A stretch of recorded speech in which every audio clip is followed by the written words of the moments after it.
물리. 자, 가보겠습니다. 자, 오늘 진도를 최대한 빼고 다음 시간에 유전을 다시 한번 복습할 수 있는 여유 시간이 있기를.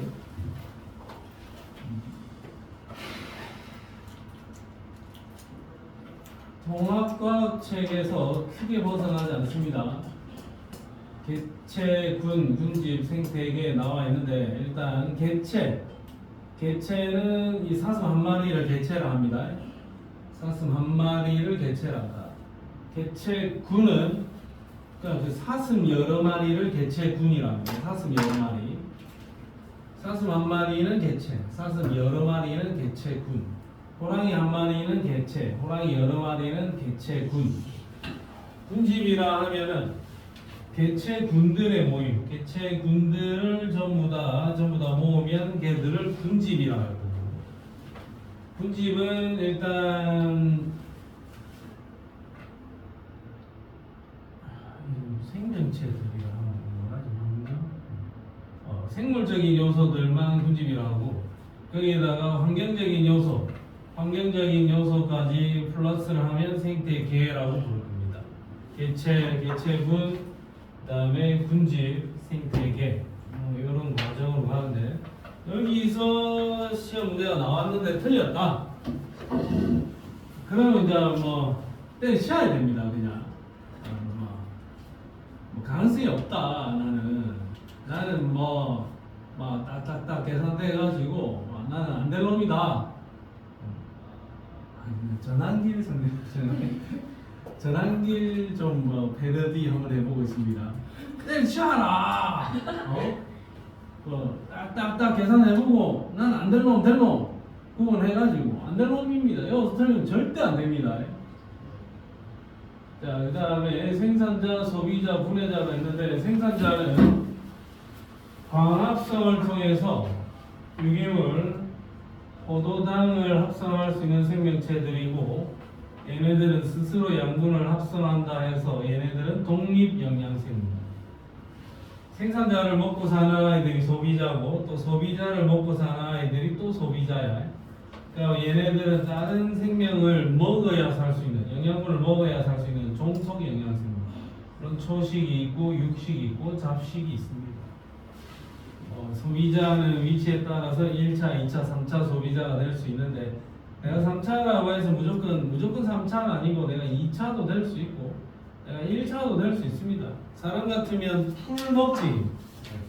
사람 풀 먹으니까 1차 소비자가 될 수도 있겠죠. 사람은 풀을 먹고 사는 토끼를 먹죠. 그럼 사람은 2차 소비자도 될 수 있습니다. 사람은 토끼를 먹고 사는 늑대도 잡아먹죠. 그럼 사람은 3차 소비자도 될 수 있습니다. 늑대를 잘 잡아먹지 않겠지만 혹시 잡아먹는 사람들 있지 않겠습니까? 중국 애들이 가보면 우리 늑대가 없어서 못 먹는 거죠.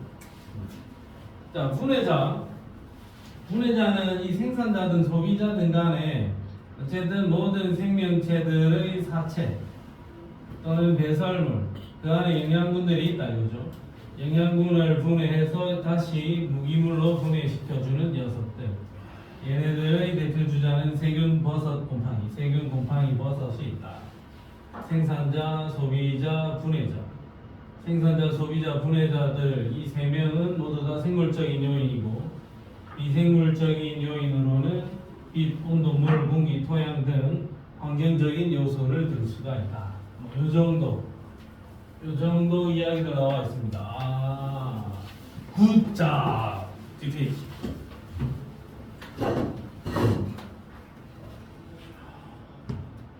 이건 내가 개인적으로 매우 헷갈려서 여기에 별표 3개 칩니다. 작용, 반작용이다. 나는 지금 원탁과학학원에서 8년째 강의를 하고 있는데 아직까지도 저건 헷갈립니다. 작용이 뭐다? 환경이 생물에게 영향을 주는 것, 이게 작용이고 생물이 환경에다 영향을 주는 것, 이거 반작용입니다. 생물들끼리 서로 영향을 주고받는 것, 이거는 상호작용이라고 부릅니다. 토끼하고 분해자, 토끼하고 이 풀 사이에 영향을 주고받는다. 이거 상호작용이다. 토끼끼리 영향을 주고받아도 상호작용이라고 보면 됩니다. 생물들끼리 서로 영향을 주고받으면 그것은 상호작용이다. 환경이 생물에게 영향을 주면 작용, 생물이 환경에다 영향을 주는 것은 반작용. 그럼 식물의 낙엽이 쌓이면 토양이 비옥해진다. 낙엽이라는 것은 식물이니까 저거는 생물이죠. 생물이 토양을 비옥하게 만들었다. 저거는 환경에게 영향을 준 겁니다. 생물이 환경에게 영향을 준 거니까 낙엽이 쌓이면 토양이 비옥해진다. 이거는 반작용에 해당되는 예가 되겠다. 헷갈릴 수 있으니까 꼭 좀 기억을 해라. 이거 기억 안 해도 됩니다. 나중에 다 기억이 되게 될 겁니다. 작용, 반작용. 자, 뒤로 가자. 자, 요거 그러면 빛은 생물들에게 어떤 영향을 주느냐? 요 그림에다가 별표를 한 2개 정도만 쳐놓고 광합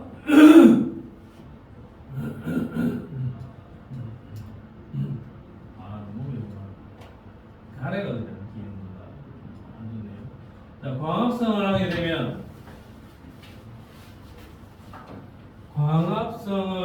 되면 어떤 식물은 광합성을 통해서 이산화탄소를 흡수할 거고 산소를 내보낼 겁니다. 만약에 광합성을 흡수를 많이 하면 이산화탄소를 많이 흡수를 해버릴 거예요. 물론 이 식물은 광합성만 하는 게 아니고 호흡도 한다. 호흡을 통해서는 이산화탄소를 내보내고 산소를 집어넣게 될 겁니다. 산소를 넣어서 이산화탄소를 내보낸다. 그럼 식물이 광합성을 많이 하게 되면 흡수되는 이산화탄소가 많고 호흡을 많이 하게 되면 방출되는 이산화탄소가 많다. 그러면 광합성을 많이 하게 되면 흡수되는 이산화탄소의 양이 점점 많아진다 이거죠. 그럼 여기에서 이 그래프에 이 세로축에는 흡수 이산화탄소 이렇게 적어놨는데 0에서 숫자가 위로 올라갈수록 그러면 여기서는 광합성을 더 많이 한다라는 의미가 될 거고, 흡수가 마이너스면 얘는 방출을 많이 한다는 의미 되겠죠. 광합성보다는 호흡을 더 우세하게 하게 되면 이산화탄소를 방출하게 됩니다. 그럼 요 0에서 마이너스로 내려갔다. 그러면 얘는 호흡이 우세하게 진행이 되는 거고. 그럼 딱 0인 요 지점은 광합성인 양과 호흡량이 정확하게 같은 지점을 의미하는 것이다. 자, 그러면 먼저 이 빨간색 그래프부터 살펴보면 빛의 세기가 거의 없다. 빛의 세기가 약할 때는 얘는 광합성은 아예 못할 거고 호흡만 할 거기 때문에 호흡이 우세하게 진행이 됩니다. 근데 빛의 세기가 점점 세질수록 광합성 양이 점점 늘어날 거고 호흡은 여전히 그대로 할 건데 아직까지 호흡을 좀 더 많이 해. 흡수되는 이산화탄소 양이 점점 늘어나게 된다. 그 다음에 여기 이 지점이 되면은 흡수되는 이산화탄소 양이 0이 되는 거죠. 그러면 광합성 양하고 호흡량이 정확하게 같아지는 지점, 이 지점을 보상점이라 합니다. 보상점에 별표 하나 치고. 자, 근데 거기에서 빛이 더 세지면 이제는 광합성 양이 호흡량보다 더 우세하게 되게 되고 이산화탄소의 흡수량이 점점 늘어난다 이거죠. 자, 점점 늘어나다 보면 결국에는 이 식물이 가지고 있는 엽록체의 개수는 어차피 제한적이다 이거지. 빛을 아무리 많이 흡수하더라도 내가 광합성을 통해서 포도당을 생산할 수 있는 엽록체의 개수는 어차피 제한이 있기 때문에 광합성 양이 무한대로 늘어나는 게 아니고 일정한 수준에 도달하게 될 겁니다. 일정한 수준에 도달하게 되는 요 빛의 세기를 광포화점이란다. 광포화점에다가도 별표 하나. 자네들이 알아놔야 되는 개념은 이 그림에서 보상점을 알아야 되고 그 다음에 광포화점이라는 개념을 알아야 됩니다. 그럼 이 파란색 그래프를 보면 파란색 그림은 조금 더 빛의 세기가 약했을 때 이미 보상점에 도달을 했다. 이미 보상점에 도달을 했으면 이 식물은 자신이 살아가는데 충분한 영양소를 만들어낸 거고, 보상점을 넘어서게 되면 자신이 필요한 포도당보다 더 많은 양의 포도당을 만들게 된 거죠. 그러면 파란색 그림은 조금 더 약한 빛에서 이미 보상점에 도달을 한다.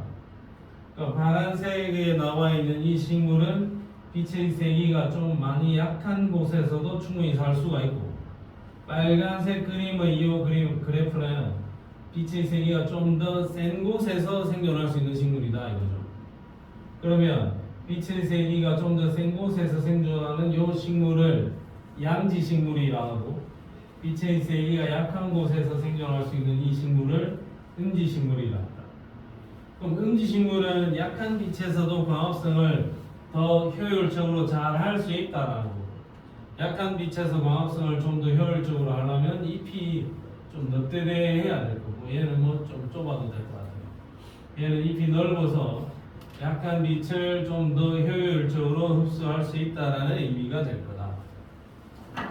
근데 음지식물은 절대적인 엽록체의 개수가 양지식물보다는 더 적기 때문에 최대로 만들 수 있는 포도당의 양은 양지식물보다는 훨씬 더 적을 것이다. 이 그림 통합과학책에도 책에는 안 나와 있었을 수도 있지만 그래도 일선 완자책이나 이런 문제집에는 대부분 다 설명이 되어 있던 내용이니까 한번 잘 살펴보고, 보상점하고 광포화점하고 양지식물, 음지식물 이런 개념들만 일단 잘 구분 지어주면 된다. 양지식물의 이파리가 양엽이고 음지식물의 이파리는 음엽이다. 그럼 양지식물과 음지식물의 차이를 보면, 양지식물은 요 바깥쪽에 있는 울타리 조직이 굉장히 두껍게 펼쳐져 있습니다. 울타리 조직이 굉장히 두껍고, 음지식물의 음엽은 울타리 조직이 굉장히 얇아요. 울타리 조직이 얍실하게 되어 있다. 왜냐하면 여기는 빛의 세기가 세지 않으니까, 빛의 세기가 강하지 않은 곳에 사는 식물이니까 여기가 너무 두꺼우면 아래쪽까지 빛이 충분히 도달을 못해. 그래서 잎을 최대한 얇게 만들어 놓은 겁니다. 그 다음에 울타리 조직 아래쪽이 해면 조직인데, 해면이라는 말은 약간 뭐 스폰지 같은 느낌의 용어예요. 스폰지, 해면체, 해면, 스폰지 같은 건데, 얘는 울타리 조직에 비해서 요 엽록체가 들어있는 이 세포들이 좀 엉성하게 배치되어 있지. 자, 여기 해면 조직이고 거기 안에 관다발, 물관체관으로 이루어진 관다발이 있다. 그 다음에 여기에도 해면 조직이 있기는 하다. 물론 앞쪽에 있는 표피세포, 아래쪽에 있는 표피세포, 표피세포와 표피세포 사이에 공기가 들어들 수 있는 기공이 있고, 물론 여기는 공변세포겠죠. 공변세포 두 개 사이에 기공이 있고, 표피세포, 울타리 조직, 해면 조직. 가장 큰 차이는 양엽은 울타리 조직이 굉장히 두껍게 발달되어 있고, 음엽은 울타리 조직이 두꺼울 필요는 없고 좀 잎이 넓고 얇다. 이 정도 개념을 체크해 줍니다. 양지식물과 음지식물의 잎의 모양에 분명한 차이가 보이고 있습니다. 아, 그렇구나. 그 다음에 그 밑에 있는 내용은 우리가 통합과학책에서 봤던 기억이 확실히 납니다. 자, 이 그림 빛의 파장에 따라서 이 해조류들의 서식 분포가 달라진다. 청색광은 빛의 파장이 짧아서 빛의 투과도가 상당히 큽니다. 파장이 짧을수록 에너지는 세고 투과도가 더 세다. 그럼 여기까지 쑥 들어왔단 말이지. 그럼 청색광을 먹고 사는 홍조류는 청색광이 도달하는 깊이까지 들어가서 살 수 있고, 황색광을 먹고 사는 갈초류는 요 정도, 적색광을 먹고 사는 녹초류는 요 정도 깊이까지 서식할 수 있다. 빛의 파장에 따라서 투과율이 달라지게 되고, 그래서 각종 해조류의 서식 범위가 결판이 난다. 그럼 이거는 빛의 파장에 따라서 해조류에 영향을 준 거죠. 해조류의 서식 범위에 영향을 준 거니까 이거는 빛의 파장은 생물이가 환경이가? 환경이 생물한테 영향을 준 거지. 그럼 이거는 작용이에요, 반작용이에요? 이거 작용이가? 반작용이가? 작용이가? 헷갈리네. 보고 와. 나 진짜 헷갈려 이거. 환경이 생물에게 영향을 준 거 이거 보고 작용이다. 생물이 환경에게 영향을 주는 거는 반작용이다. 반작용이다. 우리는 사람이지. 우리는 생물이니까 우리가 환경에게 영향을 주는 거 우리 반작용이야. 우리가 할 줄 아는 것보다 반작용이다. 우리가 뭘 할 줄 안다? 반작용을 할 줄 압니다. 알겠습니까? 우리는 반작용이다. 사람이 반작용을 한다. 알겠죠? 자, 그 다음에 잎의 개화 시기, 장일식물, 단일식물이 있는데 낮의 길이가 길 때 꽃피는 식물, 봄에 꽃피는 아이들, 낮의 길이가 길어질 때 꽃피는 봄꽃들, 그 다음에 낮의 길이가 짧을 때 꽃이 피는 아이들, 가을꽃들, 가을 국화, 코스모스 이런 아이들 있겠죠. 봄에 꽃피는 아이들, 보리, 붓꽃, 양배추, 시금치 등입니다. 참 얘들이 익숙치 않은 아이들입니다. 봄에 벚꽃 이런 것도 있는데 뭐가 있지? 봄꽃은 뭐가 있냐? 개나리.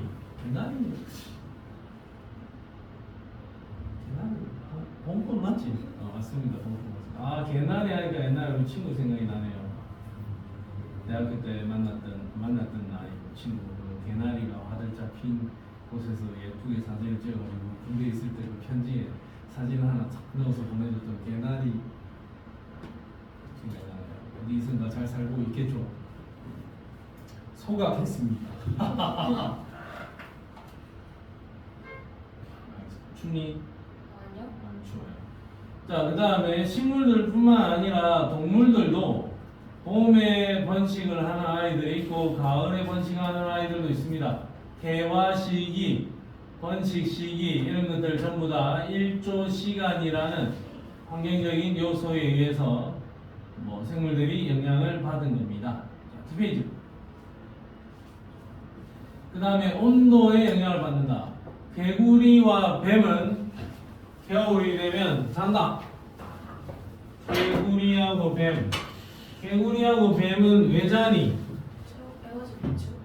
에너지 비축 목적은 아닙니다. 체온 체온 유지야. 개구리하고 뱀은 어떤 특징이노? 비늘.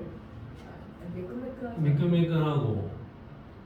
사람하고 개구리는 차이가 있어. 사람은 체온이 어때요? 36.5도지. 개구리는 변온 동물이야. 주변의 온도에 따라서 자신의 체온이 자꾸 변해간다고.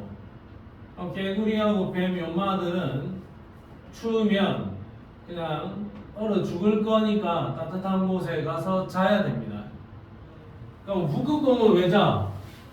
북극곰은 체온 유지는 할 수 있는데 자는 이유는 먹을 게 없어서 에너지를 비축하고 에너지 소모를 최소화하기 위해서 자는 겁니다. 철새는 적합한 온도의 장소로 이동을 합니다.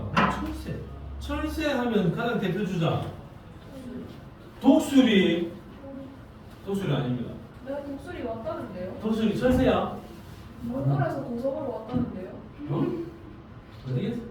뉴스에서 몽골에서 고성으로 그래도 오겠네. 독수리. 그 다음에 자네는 잘 모를 수도 있겠지만 제비 아나? 제비 아나? 제비? 요새 제비가 없어. 제비 어디 갔지? 제비 앞장 세우고 봄이 와요 이런 노래가 있습니다. 중학교 때 배웠어. 제비가 봄 되면 항상 찾아봤거든. 그 흥부가 제비 그 부르는 다리를 고쳐주고 맞나 흥부? 그 제비가 안 오는 것 같아 이제 우리나라에. 옛날 우리 집 앞에 청암 밑에도 제비가 와서 제비 집을 지으면 그 새끼를 사가지고 짹짹짹짹짹 사고 뭐 그런 기억이 있는데 재미없습니다. 그래서 어쨌든 철새는 좀 추운 지방으로 가야 되는 새도 있고 따뜻한 곳으로 가야 되는 새도 있습니다. 자신이 최적의 장소라 생각하는 지역으로 이동을 한다. 추운 지방에 사는 애들은 몸의 말단부가 작다. 추우니까 귀를 좀 매납게 만드는, 귀가 작네요. 이마 이거 붓근 기호 보니까 포동포동하게 살이 쪄가지고 피하 지방을 두껍게 만들어놨죠.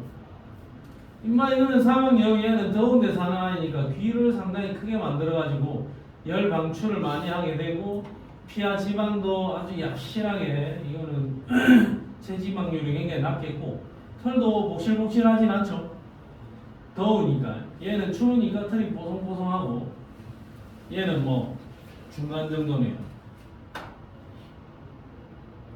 생각해보니까 저랑 하니가 다음 주에 못 와요. 넌 왜? 다음 주 과수원에서요. 다못 오는데? 다 못 오는데요 그날은? 다음 주 유전 문제풀이 해야 되는데. 근데 그때 학교 행사가 4시에 맞춰요.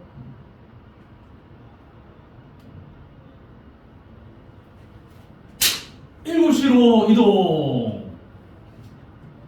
되나? 아 좀 양해해주라. 양해하자. 세찬이. 영재. 응? 아, 괜찮지? 좋지? 세찬이 되나? 안 되면 뭐 안 된다고 과감하게 이야기해라. 그럼 우리 다음 주 7시로 이동하겠습니다. 알겠니? 미안한데 난 올 수 있겠지 그럼. 비건해서 못 온다 사고 계획이 만든다. 근데 다음 주에요. 할머니 팔순잔치가 있는데 할머니 팔순잔치 몇 시에 하네? 그거 잘 모르겠어요. 잘 먹자. 젊은 것 같은데.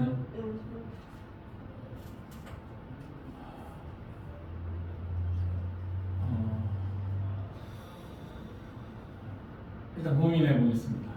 고민해 보겠습니다.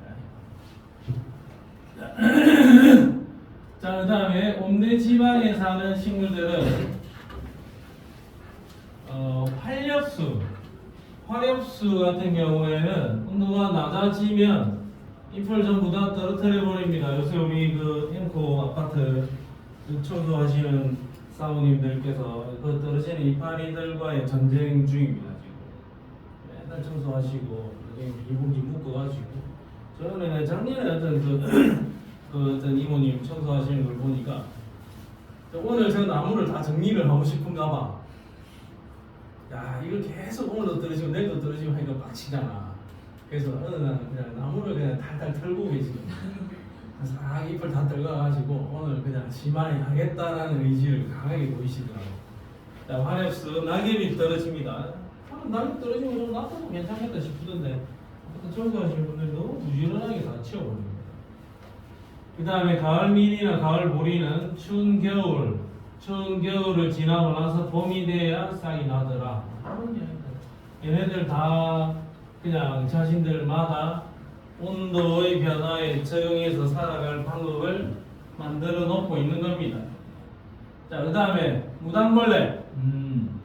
곤충은 표면이 키틴질로 되어 있어서 수분 증발을 막아주고 있고, 도마뱀은 비늘로 되어 있어서 수분 증발 막아주고 있고, 조류와 파충류는 단단한 껍데기로 쌓여 있어서 수분 증발을 막아주고 있습니다. 건생식물, 말라 비틀어진 사막 같은 데 사는 아이들은 뿌리가 잘 발달해. 물이 많이 없으니까 뿌리 발달해서 열심히 물을 빨아들여야 되고 물 먹었을 때마다 최대한 물을 저장해 놓는 저수 조직 발달할 거고, 중생식물 그냥 뭐 적당한 곳이다라는 거야. 뿌리 줄기 잎이 골고루 발달할 거고, 습생식물 상당히 습한 곳에 사는 아이들, 습한 곳에 사는 아이들은 뿌리가 크게 발달할 이유는 없습니다. 물이 충분하니까.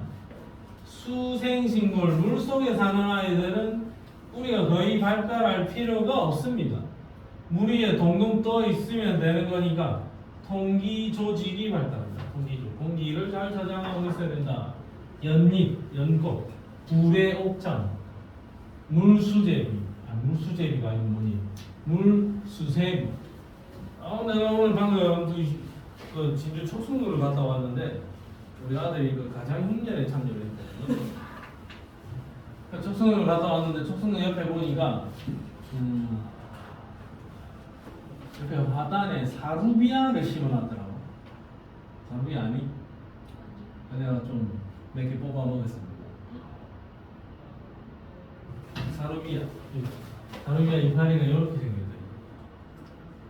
여기 이렇게 있어요. 얘를 쑥 뽑으면 뽑으면 안에 꿀이 있습니다. 뭔가 많이 오염된 느낌이었지만 재미삼아서 이렇게 뽑아 먹어봤습니다. 자, 그 다음에 공기가 생명에게 어떤 영향을 줬느냐. 고산지대에 사는 아이들은 산소가 희박하니까 산소 운반을 원활하게 하기 위해서 적혈구의 개수가 좀 더 많다. 그 다음에 티베트인들에게 언젠가 평화가 오기를 기원하겠습니다. 고산지대인 티베트에 사는 생물은 아니고 사람들은 해의 표면적이 상당히 넓다. 산소는 호흡이 이용되고 이산화탄소는 광합성이 이용된다.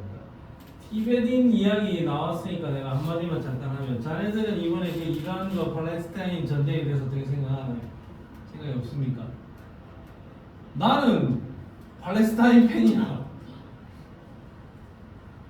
아니 근데 그 팔레스타인, 이란, 이스라엘의 주장이 너무 좀 심한 거 아닌가라는 생각이 좀 자꾸 듭니다. 예를 들면 저기 우리 고구려 땅이 저 위에 있었죠. 고구려 땅이 저 위에 있었으니까 그게 지금 만주족들이 살고 있다 이거. 그래서 내가 이제 갈 데가 없으니까 거기 찾아가가지고, 야, 여기 나 우리 고구려 땅이야. 이거 좀 다 꺼지삼 해가지고 나라를 지은 거거든. 이스라엘이라는 나라는. 그래서 거기 살고 있던 2000년 동안 잘 살고 있던 팔레스타인을 쫓아내고 이스라엘이 거기다 나라를 건국을 했는데, 그 이스라엘 사람들이 저항을 할 만, 팔레스타인 사람들이 저항을 할 만하잖아. 근데 이스라엘이 워낙 또 싸움을 잘한다 아이가. 그러니까 팔레스타인들이 쫓겨나서 가로 40km, 세로 10km 그 사각형 지대에 250만 인구가 거기에 갇혀서 살고 있는데 저항을 할 만하지 않나라는 생각은 나는 좀 개인적으로 해봅니다. 물론 방식은 좀 민간인들 항살하고 하는 건 좀 처참하지만 얼마나 억울하겠나 하는 생각은 나는 개인적으로 좀 합니다. 티베트인들도 마찬가지야. 여기 잘 살고 있는데 이 중국 놈 새끼들이 왜 갑자기 저 땅에 나오는 거야. 토양은 생물의 서식지가 되고 정치적 중립은 지킵니다. 내가 개인의 의견은 피력할 수 있는 겁니다. 혹시 누가 오가라거나 그런 사건은 없었으면 좋겠습니다. 나는 개인적으로 팔레스타인을 지지하는 바입니다. 너 오늘 그 중동 근대사 이런 유튜브 영상 하는 거 봐요. 재밌어. 이스라엘과 팔레스타인 그 분쟁 관계를 자꾸 보면 나쁜 놈들이야. 이스라엘. 좌파 같나요? 이런 이야기하면. 그 북한은 또 팔레스타인 편드는 느낌이다. 근데 또 좀 희한하게 북한, 이란, 러시아 팔레스타인 편인데 나도. 버섯, 세균은 분해자잖아. 유기물을 분해하여 무기물을 증가시켜준다. 어쨌든 유기물을 분해해준다는 거. 낙엽이 충분히 쌓여서 분해되면 토양이 비옥해진다. 그런 이야기가 나와 있습니다. 자, 뒷페이지 넘어가세요. 개체물의 밀도 나온 김에 별표 한 3개 쳐놓고 이거 하나 외우자. 밀도 외우자. 밀도. 개체물의 밀도는 면적분의 개체수. 자, 이런 겁니다. 1m 어떤 공간 안에 토끼가 3마리 살고 있다. 그러면 면적은 1제곱미터가 될 거고 토끼 3마리. 자, 1분의 3 이게 밀도 됩니다. 면적분의 개체수 이게 밀도다. 면적분의 개체수. 면적분의 개체수. 원래 과학에서 밀도의 정의는 뭐고 부피분의 질량이었는데 생물 하나들이 멍청한 생물인들이 또 밀도를 생물 하는 놈들 이 아들이 또 대단한 용어를 많이 데리고 오면서 이렇게 밀도로 표현했어요. 면적분의 개체수. 생물 하니까 용어가 계속 중복이 되어 있습니다. 자, 그럼 개체군이제. 개체군이야. 이거 한 종류의 생물만 따져야 돼. 자, 여기 지금 이 뭐야? 임마 이게 지금 뭐고 이게? 참새. 참새 6마리가 살고 있죠? 근데 다른 아이들이 2, 4, 5면 밀도는? 아니, 2, 4, 5면 밀도 커지겠지? 2, 4 가면 작아지고, 새끼 놓으면 커지고, 죽어나가면 작아지는 거죠. 어쨌든 개체군, 한 종류의 개체군에서만 따지는 겁니다. 자, 그 다음에 개체군의 생장 곡선 여기에다 별표 2개 정도만 치세요. 딱히 별표 칠 게 없어서 이런 거 별표 칩니다. 원래라면 어떤 개체들이 새끼를 계속 놓게 되면은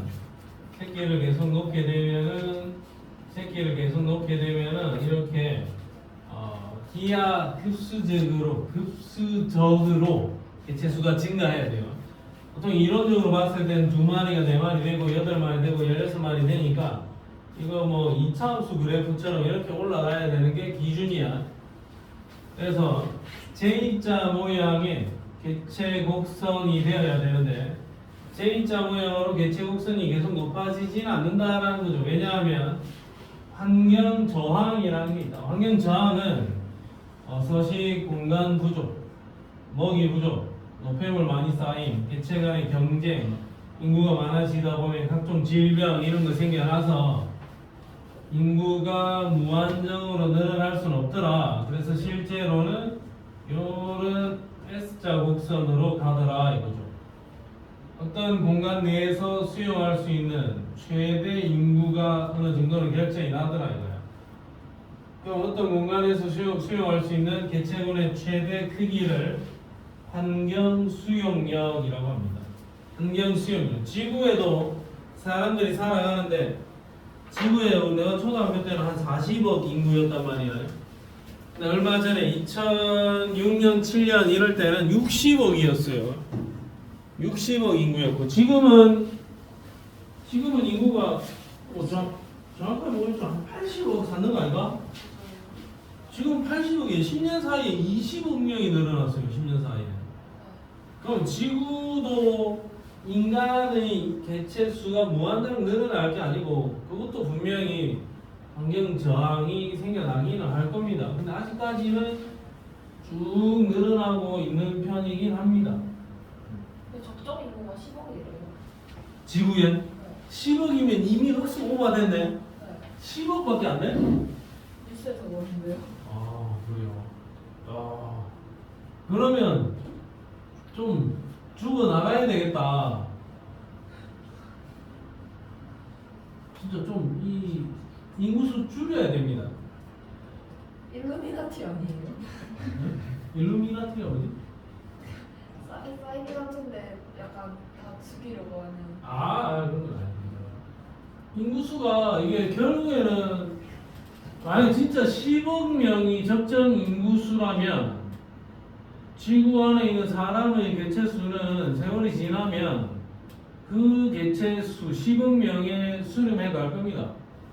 결국에는 지구가 인구수가 늘어나다 보니까 문제가 많이 생기고 있잖아. 지금 지구 온난화도 인구수 때문에 생기는 거고 코로나도 인구수 때문에 생기는 거니까 결국에는 인구수가 많아지다 보면 더 많은 문제가 발생할 거고 그 문제가 환경 저항으로 작용해서 환경 수용력 내에서 인구수로 돌아가야 되겠죠.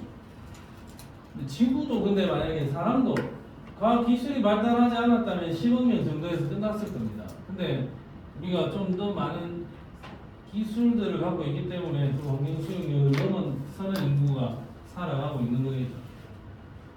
몇 개는 뭐 거친 일루미나티 이런 건 아닙니다. 정상인입니다. 자, 이런 그림 하나 살펴봐 놓고 그래서 실제 내가 효모를 가지고 키워봤단 말이죠. 효모를 키워보면 효모는 열심히 개체수를 증식시키는데 한 10시간 정도 지났더니 240에서 큰 변화가 없지. 그러면 이 환경, 뭐 조그만한 시험관 8개, 뭐 여기에서 살 수 있는 최대 효모의 개체수는 한 240개체 정도 되나 보다. 그러면 이놈의 환경 수용력은 240개체겠죠. 무한정으로 늘어날 수 있는 건 아니다. 늘어나다가 만다 이거죠. 개체군의 밀도의 정의가 뭐라고 영재야? 면적분의 개체수, 면적분의 개체수, 그게 밀도입니다. 밀도가 뭐라고? 면적분의 개체수. 자, 그 다음 뒷페이지. 이건 뭐냐? 아니, 종개구리밥. 저 자식은 뭐야 도대체 종개구리밥. 논이나 연못의 물 위에서 자라는 수생식물. 야구지 오염물질 같이 생긴 이런 아이들인가 보다. 자, 종개구리밥은 내가 여러 가지 환경에서 키워봤어요. pH 4, 5, 7에서 키워봤는데 어쨌든 S자 곡선을 그리는데 4일 때, 5일 때는 별반 차이가 없는데 pH 5일 때 개체수가 최대로 늘어날 수가 있죠. 그러면 종개구리밥은 가장 살기 좋은 pH가 얼마다? 5 정도인 것 같다. 그럼 pH가 낮으면 많이 못 살고 pH가 높아도 많이 못 살네요. 그럼 종개구리밥은 pH가 5일 때 잘 산다는 말은 5에서 6 정도라고 보면 일반적으로 우리가 가지고 있는 연못물이나 이런 게 pH 한 5.6 정도는 되거든. 그 정도 물에서 잘 사나 보다.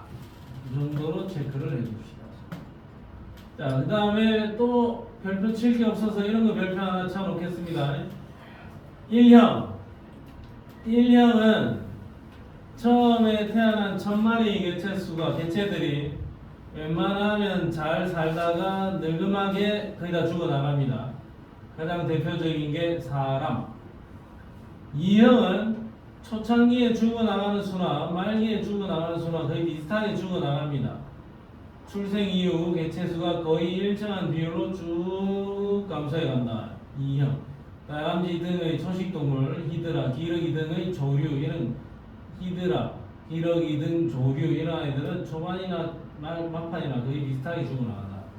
자, 그 다음에 3형은 1000마리가 태어나면 초반에 거의 다 죽고 몇 명만 살아남아서 성체로 성장해 나간다. 가장 대표적인 아이들이 이 아들은 어류들이죠. 어류 아이들은 그냥 태어나면은 그냥 거의 다 죽지. 태어나면 거의 다 죽습니다. 태어나자마자 그냥 거의 다 죽어요. 잡아먹힌다고. 그러다 혹시 재수로 살아남은 아이들만 성장을 해서 어른이 된다. 자, 오케이. 이게 최근의 연령 피라미드. 자, 우리나라 보면 잘 보입니다. 내 초등학교 때 이랬습니다. 초등학교 때 우리나라의 인구 피라미드는 분명히 이랬어요. 수능 100만 명 응시. 노인 인구 적었고 수능 100만 명에 초등학교, 고등학교만 생각을 해봐도 우리 반에 한 반에 55명.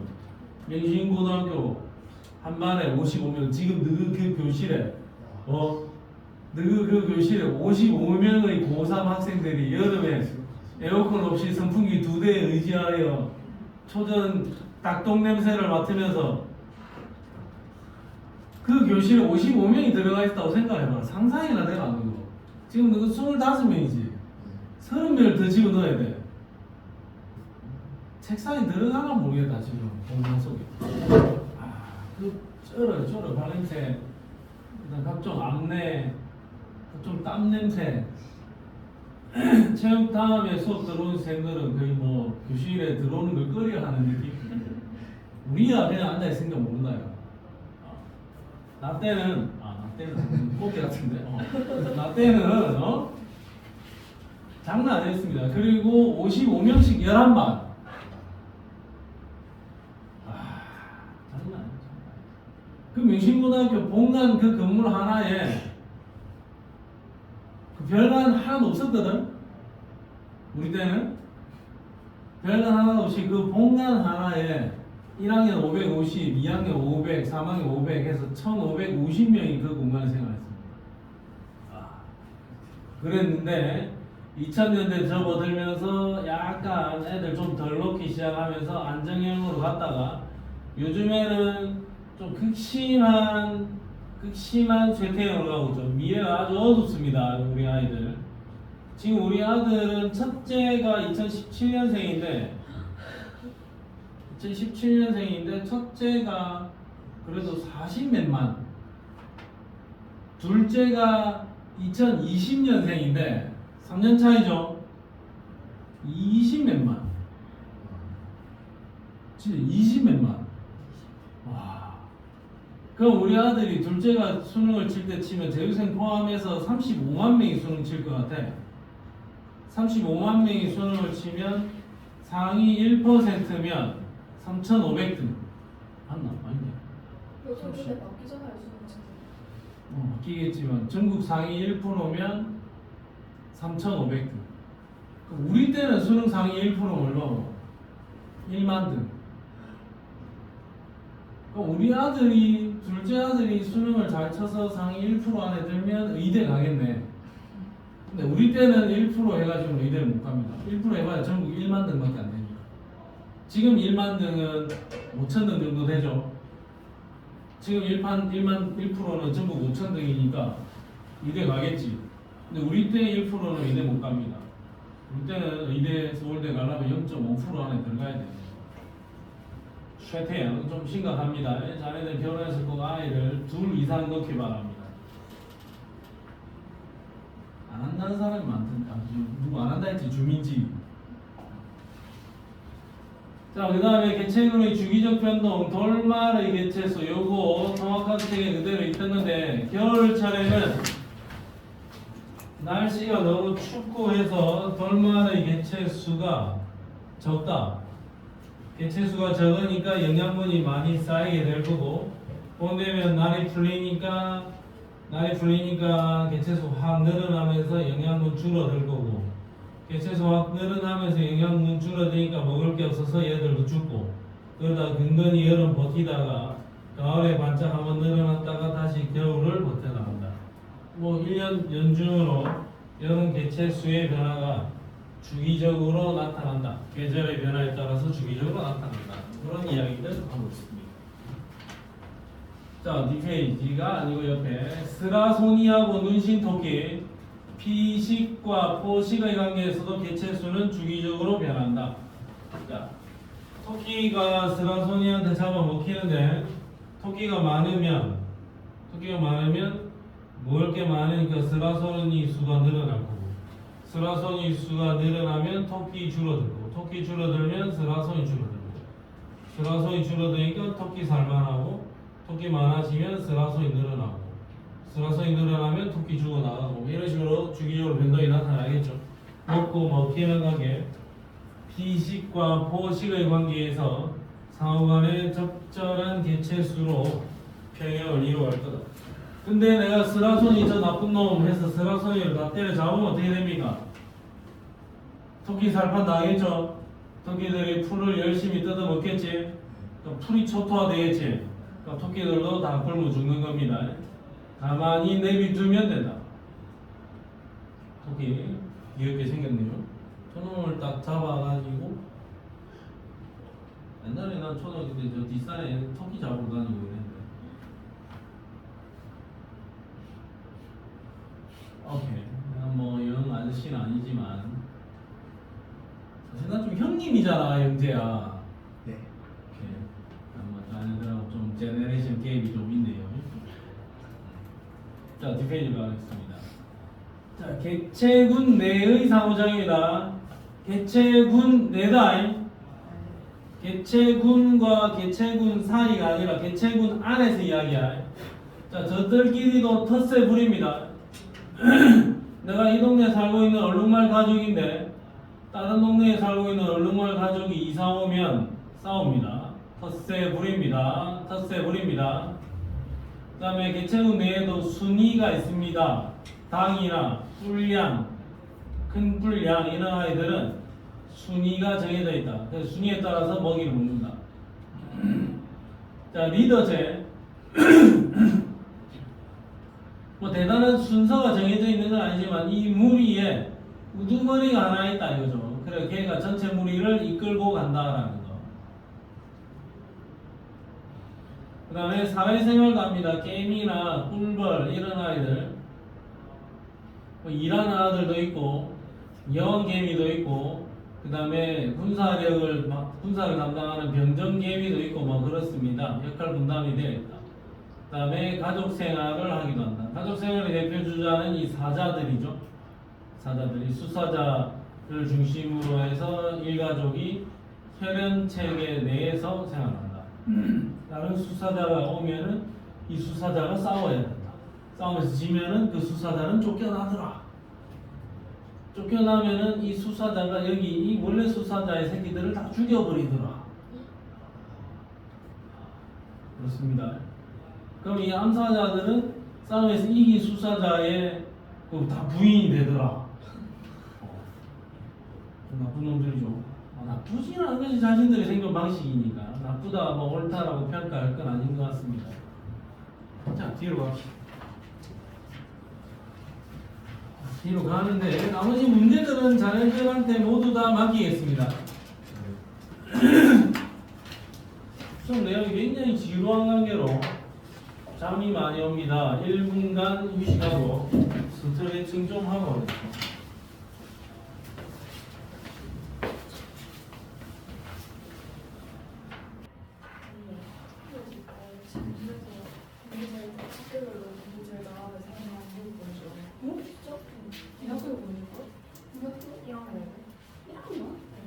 학교별로 3명, 학교마다 3명. 누구를? 공부 제일 잘하는 3명. 그럼 기준이 뭔데? 정규. 내신 성적? 1학년? 진짜? 근데 뭐지? 그 연지 있잖아요. 연지랑 원래 거기 했었는데 연지가 그 3명 안에 들었는데 거기에 기초수급자 한 명 껴야 돼가지고 빠졌다는데요. 연지 탈락하고 연지 3등이었나? 아니 연지. 근데 왜 연지가 빠져? 그럼 그 기준을 모르겠대요. 그걸 알고 전자 빠진다는 게 아니라 그냥 그 쌤이 갑자기 불러가지고 나 기초수급자에 넣어야 돼가지고 막 안 된다 이렇게 그건 왜 그러냐? 그 기초수급자에는 정말 부담이고 기생수. 이거 아닌데. 비하가로 아니에요? 기초생활수급자. 자, 갑시다. 자, 먹이 사슬, 먹이 그물. 먹이 사슬이라는 거는 그냥 간단하게 한 줄로 쭉 적어 놓은 거고, 먹이 그물은 보이는 바와 같이 이렇게 복잡한 거, 이게 먹이 그물이다. 오케이? 난 초등학교 때 먹이 사슬과 먹이 그물을 터득을 했습니다. 자네들도 마찬가지겠죠? 그 다음에 먹이 지위, 개체군이 먹이 사슬을 차지하는 위치, 생산자, 1차, 2차, 3차, 4차 소비자 이런 것들을 의미하는 거고, 공간적인 지위는 개체군이 차지하는 서식 공간이 어디냐 그걸 논하는 겁니다. 자, 군집의 구조에서 우점종에 일단 별표를 하나 치고, 우점종이란 군집을 대표할 수 있는 종, 그 군집의 구조에 절대적인 큰 영향을 미친다. 상대 밀도, 상대 빈도, 상대 피도, 요걸 전부 다 더한 게 중요치라고 부를 거고, 중요치가 가장 높은 개체를 우점종이라고 합니다. 상대 밀도, 상대 빈도, 상대 피도 전부 다 더한 게 중요치고, 중요치가 가장 높은 개체를 우점종이라 한다. 희소종, 개체 수가 가장 적은 종이고, 지표종, 특정한 환경에만 살아서 그 군집의 특징을 보여주는 종이다. 지표죠. 자, 만약에 뭐 1급수에 사는 어떤 물고기 있다. 그러면 그 물고기 보이면 이 물은 볼 것 없이 1급수다. 그런 거죠. 자, 핵심종, 우점종은 아니지만, 뭐, 개체 수가 그렇게 많은 건 아니지만, 군집의 구조에 아주 큰 영향을 미칠 수 있는 종. 걔들을 핵심종이라 하죠. 자, 그러면 상대 밀도, 상대 빈도, 상대 피도를 배워야 되는데, 자, 요거는 요 책으로 설명하겠습니다.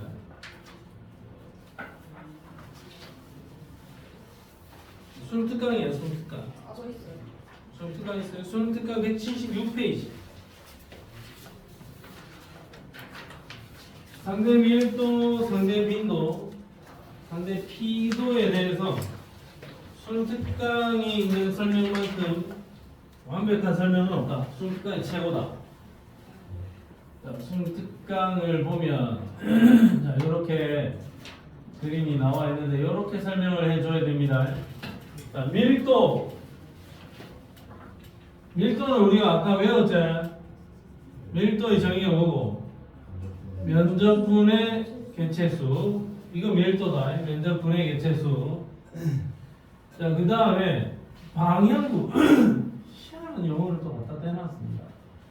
자, 요거 기준을 잡기에 따라 다른데 지금 이 설명에서는 가로 세로 1m인 이 공간이 하나를 방향구라고 이름을 붙였어요. 얘도 방향구, 얘도 방향구, 얘도 방향구다 이거지. 그러면 이 실험에서는 방향구를 하나, 둘, 셋, 네 개의 방향구를 갖다 대놨어요. 그러면 빈도라는 건 뭐냐? 빈도는 비엽분의 비엽이다. 이게 또 헷갈리니까 이렇게 꼭 좀 잘 기억을 해놓으세요. 빈도는 비엽분의 비엽이다. 전체 방향구 수 중에서 특정 종이 출현한 방향구의 수. 밀도는 아까 내가 특별히 강조를 해서 우리가 외워줘야 했죠. 면적분의 개체수. 밀도는 면적분의 개체수인데 빈도라는 거는 방향구 수분의 방향구 수. 전체 4개의 방향구 중에서 내가 2개에만 나타났다. 그러면 어떤 녀석의 빈도는 0.5 이렇게 되는 거고. 전체 4개의 방향구 중에서 하나의 방향구에서만 나타났다. 그러면 빈도가 0.25 이렇게 되는 겁니다. 빈도는 방향구 수분의 방향구 수. 자, 그 다음에 피도. 피도. 나도 헷갈려서 피도를 보면 여기 미음이 숨어 있지 않습니까? 미음이. 예. 숨어 있죠, 미음이 여기에 피도에. 그래서 피도는 면적분의 면적. 전체 면적 중에서 특정 종이 차지하고 있는 면적. 이게 피도야. 빈도는 비엽분의 비엽, 피도는 미음분의 미음, 밀도는 면적분의 개체수. 밀도는 아까 우리가 따로 외워놨으니까. 그러면 상대 밀도, 상대 빈도, 상대 비도는 저걸 또 계산을 해주면 되는 거야. 아, 밀도는 면적분의 개체수. 자, 그러면 이제 밀도 하나하나 구해보자 이거죠. 자, 그러면 여기 있는 A, B, C에서 밀도, 요 면적이 얼마고? 요거 1이지? 전체 면적 얼마입니까? 아, 4요? 1이니까 전체 면적 얼마? 4 중에 A가 어디 있니? A제? A 몇 개? 4개 나타났잖아. 그러면 A의 밀도는 얼마? 밀도 1. 밀도 1. 자, 그 다음에 B의 밀도는 면적 4에 B는 하나 둘 셋 넷, 하나 둘 셋 넷, 하나 둘 셋 넷. 몇 개? 12개 나타났으니까 B의 밀도는 3. 그 다음에 C의 밀도는 면적 4에 하나 둘 셋 넷, 하나 둘 셋 넷, 하나 둘 셋 넷, 하나 둘 셋 넷. 토탈 몇 개? 16. 그러니까 C의 밀도는 4. 인정? 그러면 A, B, C의 밀도 다 구했지? 네. 그러면 상대 밀도는 전체 밀도 다 더해가지고 특정 녀석의 밀도 이래 주면 돼요. 그리고 곱하기 100. 그러면 전체 밀도의 합이 얼마입니까? A, B, C 8 중에 A가 차지하는 밀도는 1 곱하기 100 해주면 상대 밀도 12.5. 그 다음에 8분의 3 곱하기 100. 그 다음에 8분의 4 곱하기 100. 그럼 얘는 50. 얘는 37.5. 이렇게 상대 밀도가 나오겠죠?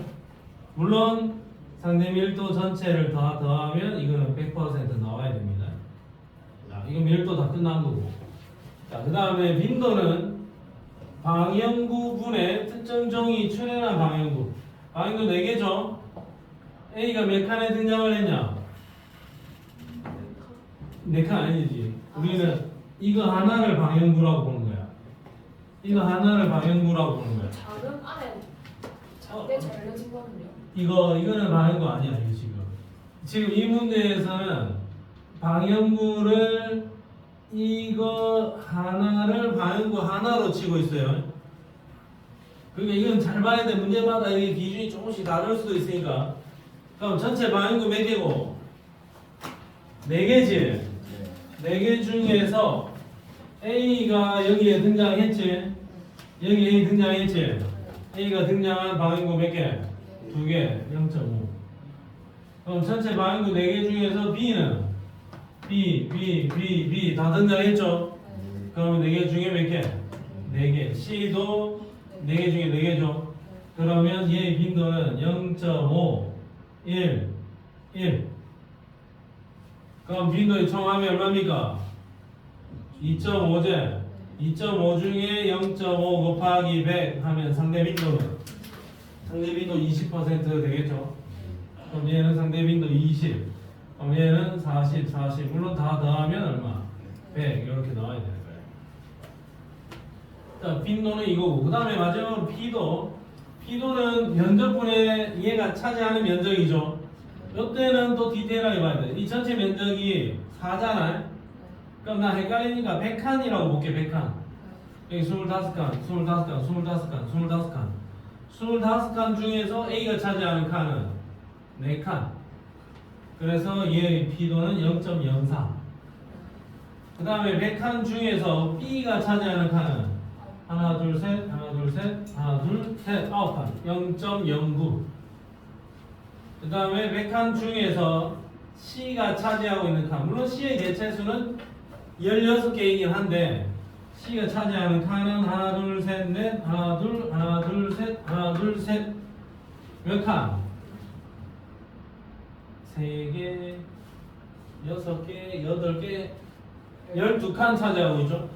그럼 얘의 상대 P도는 0.12.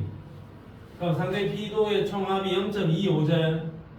0.25 중에서 0.04 곱하기 100 하면 상대 P도는 16. 0.09면은 36. 0.12면은 48. 이렇게 상대 P도가 정해지겠죠. 그러면 12.5, 20, 16 전부 더한 게 48.5, 중요치 48.5, 37, 40, 36, 113.5, 50, 40, 48, 138. 오케이.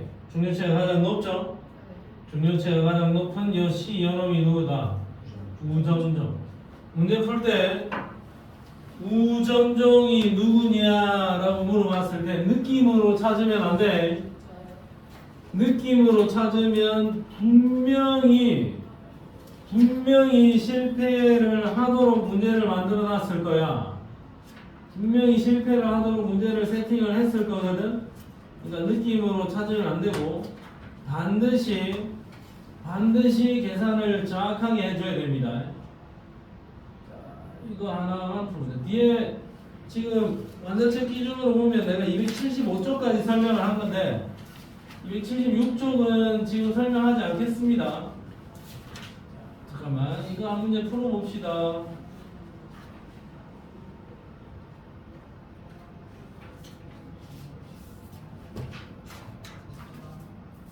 이거 잠깐만 혹시 몇 명 필요하지? 하나 둘 지훈이는 수특이 있지? 하나 둘셋 어?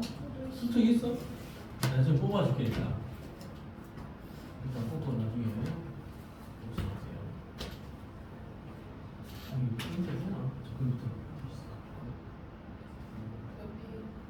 몇번 문제? 지금 6번 이제 안 되나 저거?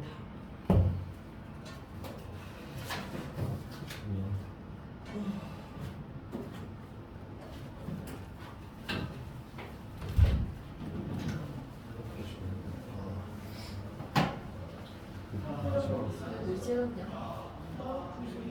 뭐야 빨리 갔네? 잘 잤는데?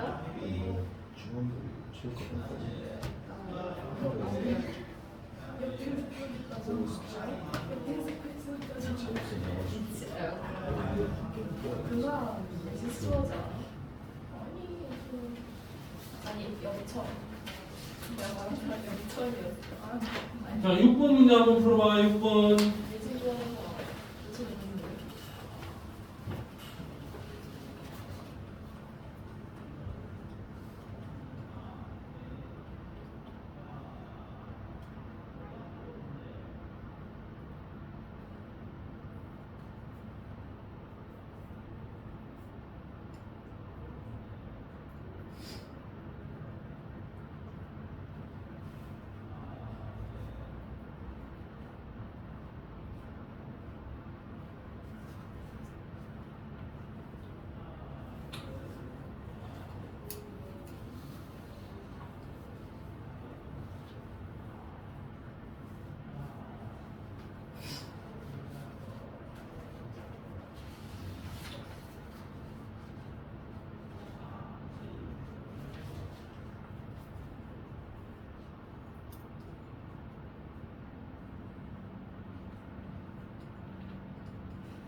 지금 풀었니? 네.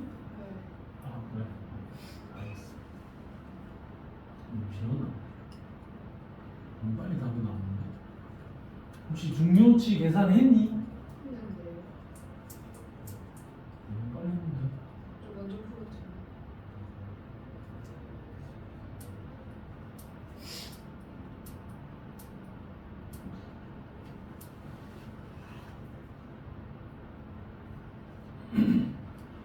근데 왠지 중요치가 낮은 아이가 좀 너무 뭐요? C일 것 같기도 하고 아닐 것 같기도 하고 왜 C? 근데 문제 배치가 조금 보기 배치가 네.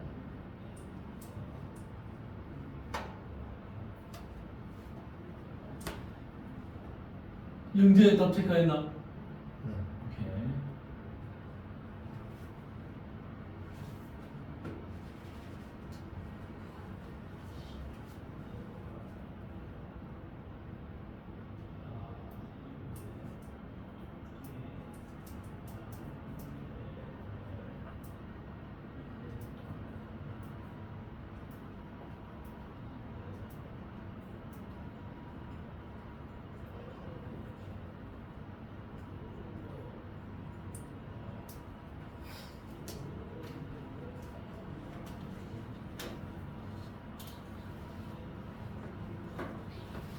춥나?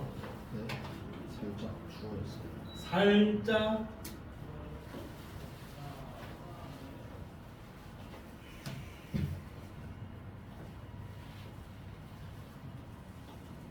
자 한번 보겠습니다. 이게 뭐 결국에는 자, 지금 이 문제를 풀어보자 하는 데는 혹시 모르지만 이거 중요치 있잖아요. 혹시 이게 직접 계산을 한번 해보자라는 의미로죠. 저거를 일단 밀도는 면적분의 개체 수제 네. 그럼 면적분의 개체수, 밀도는 면적분의 개체수인데 A, B, C든 간에 어쨌든 동일한 면적을 따지는 거니까 개체수만 따지면 되겠죠. 개체수만. 그럼 A는 몇 개? 1, 2, 3, 4, 5, 6, 7, 8, 10개. B는 9개. C는 6개죠. 그럼 밀도가 가장 높은 놈은 누구다? 종 A겠죠. D가 맞을 것 같지 않냐? 그냥 대충.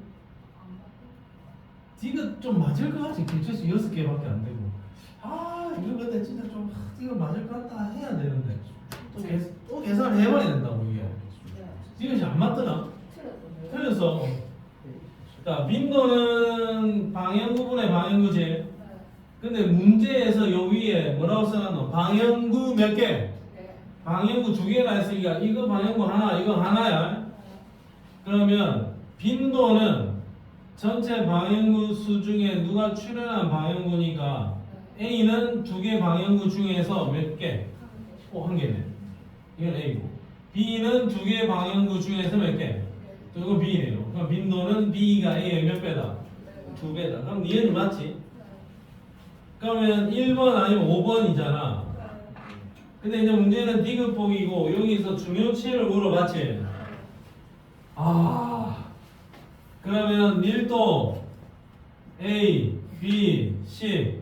A의 밀도 얼마? 면적 2로 보고. 그렇게 하면 안 돼요? 그래도 돼. 그냥 면적을 2로 보고 5로 밀도를 가져가면 얘는 4.5, 3 돼야 되잖아. 그럼 나는 2개 합쳐서 면적을 1이라 치면 밀도 19, 6이제 이렇게 적어 보는 거야 그냥. 그러면 상대 밀도는 얼마니? 전체 25 중에 10이죠? 그럼 몇 프로? 40% 맞나? 네 맞아요. 25 중에 9죠? 그럼 36%. 25분의 6이제 곱하기 100을 하면 24. 또 똑똑한 6이냐? 그럼 요거는 상대밀도 24가 나왔죠? 네. 요 숫자 봐야 돼 나중에. 네. 그 다음에 빈도는 A가 빈도 얼마 나왔니? 2분의 1, B는 1, C는 1이죠? 그러면 상대 빈도는 전체 2.5 중에 얘가 0.5제.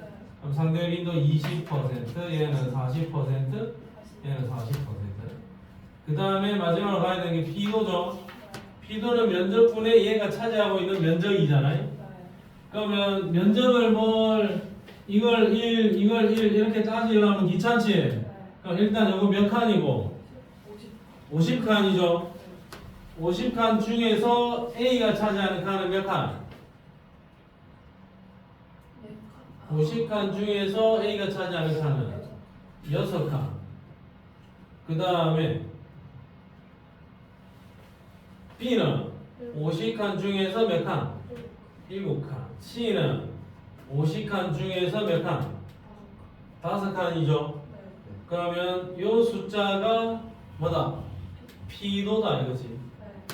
자, 그럼 이 숫자가 P도인데 50다가 없애비자 그냥.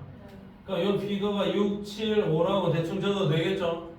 그러면 상대 P도의 전체 합이 얼마니? 18. 숫자 짜증나네. 18분의 6 곱하기 100. 이거 숫자 짜증나네. 그냥 분 자로만 그거 하면 안 돼요? 비교하면 안 돼요? 50분의 6 50분의 얼마고? 지웠다. 7 50분의 5가 C가 차지하는 칸이 몇 칸이고? 5칸이지? 상대 피도 모두 갖다 대. 상대 B도 모두 같다고.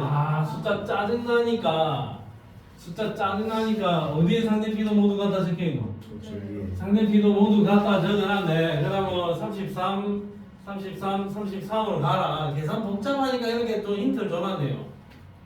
그럼 상대 밀도 상대 빈도 상대 P도 합치면 93이제 네. 36, 40, 33을 합치면 99제 아니요. 20? 아니요. 109. 109제 아니요.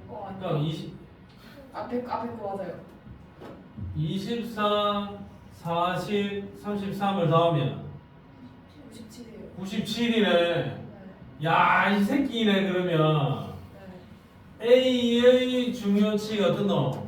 진짜. 제일 낫지. 그럼 이거 계산하기 싫으면 야 A 10개잖아.